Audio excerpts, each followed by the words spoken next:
جو تنقید کرتے ہیں نا یہاں کے پاکستان کے جو شیعہ ہیں حضرات ہیں، تو چلو ایک تو مساری ہیں وہ تو جن کے کفریہ نظریات ہیں یا خیالات ہیں وہ تو انڈرسٹوڈ بات ہے، لیکن آپ نہیں سمجھتے جب تقیہ کے بارے میں جب کہتے ہیں کہ تقیہ کریں جہاں زیادہ خطرہ ہو، جہاں پہ آپ کو بالکل پتہ بالکل، پاکستان میں کے ان کو اندر نا سلام قانون پیش کرتا ہوں، جو لوگ تقیہ کرتے ہیں ان کو میں سلام پیش کرتا ہوں. یہ تقلید کا تعلق تقیہ سے نہیں ہے.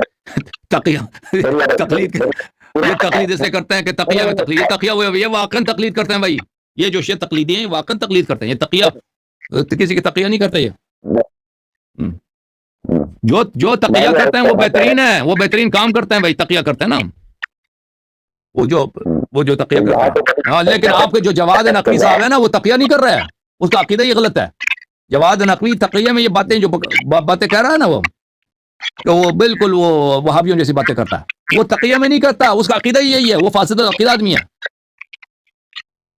اچھا اچھا اچھا میں ایک آخری سوال کرتا ہوں. جی یہ سر بسم بڑا اہم ٹاپک ہے، بڑا میرا فیوریٹ ٹاپک ہے اور آپ کا بھی شاید اس پہ کافی گفتگو کرتے ہیں. اللہ. میں جو سمجھتا ہوں، میں اس میں ابھی کلیئر نہیں ہوا، آپ کے ساتھ میں سہمت نہیں ہوں، یعنی کوئی سیٹسفیکشن میں مجھے نہیں ہے. جب ہم دیکھتے ہیں کہ اسلامی حکومت آخری امام جب دیکھتے ہیں حضرت علی خدا کو، حضرت قرار علیہ السلام اللہ کو صرف ملی ہے 3.5 سال کی خلافت. اس سے پہلے جو وقت گزرا ہے، جو عہد گزرا ہے حضرت حضور پاک صلی اللہ علیہ وسلم کا، باقی خلفاء کا، تو یہ وہ جو میں کہتا ہوں کہ لقد کان لکم فی رسول اللہ اسوۃ حسنہ، وہ ان کا اسوہ ہے، نبی پاک کا بھی اسوہ حکومت کرنے کا. امام بھی ہیں، اللہ کے پیغمبر بھی ہیں اور ان کا اسوہ بھی.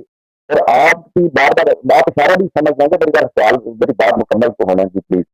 تو آپ نہ کہتے ہیں کہ آپ کی گفتگو سے یہ میں نے پہلے بھی سوال کی جب آپ سے کیا کہ بھائی یہ جو اتھارٹی ہے نا یہ کسی غیر معصوم کو نہیں ہو سکتی، وہ ہوگا تو اس میں جور ہوگا، ظلم ہوگا، بلا اس طرح ہوگا.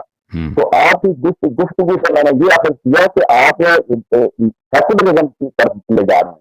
امام 11ویں امام جو ہے امام حسن عسکری علیہ السلام جو ہے وہ آئی تھی کہ 300 یا 260 ہجری لاسٹ میں تھی نا.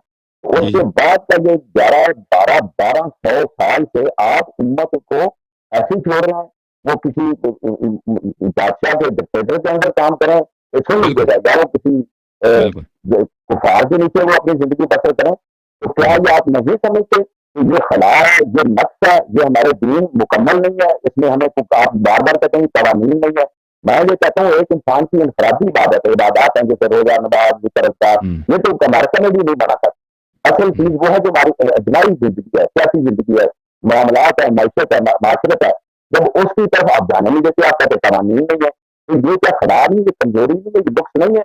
اور پھر آپ کی میں اللہ آپ کو جزائے خیر دے، اللہ آپ کو عزت دے. دیکھیں آپ سن لیں، آن لائن سن لیں، میں جواب دے دیتا ہوں. اللہ آپ کو جزائے خیر دے، اللہ آپ کو عزت دے. دیکھیں رسول صلی اللہ علیہ وسلم کے وفات کے بعد صرف 4.5 سال امیر المومنین علیہ السلام کی حکومت ہے.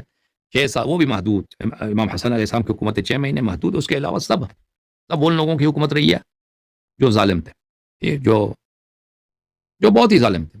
معاویہ، یزید، معاویہ سے پہلے بھی، اور اس کے بعد حساب کریں بنی امیہ، بنی عباس کے لوگ، اور آج کل کے آپ کے جو حکمران ہیں یہ بہت ہی شریف لوگ نہیں ہیں. تو یہ پوری تاریخ میں جو حکومتیں ہیں یہ سب غیر شرعی ہیں. جی ہاں غیر شرعی ہیں. کیا اسلام نے اسلامی حکومت بنانے کا کوئی حکم دیا ہے؟ جی کوئی حکم نہیں دیا. ٹھیک ہے.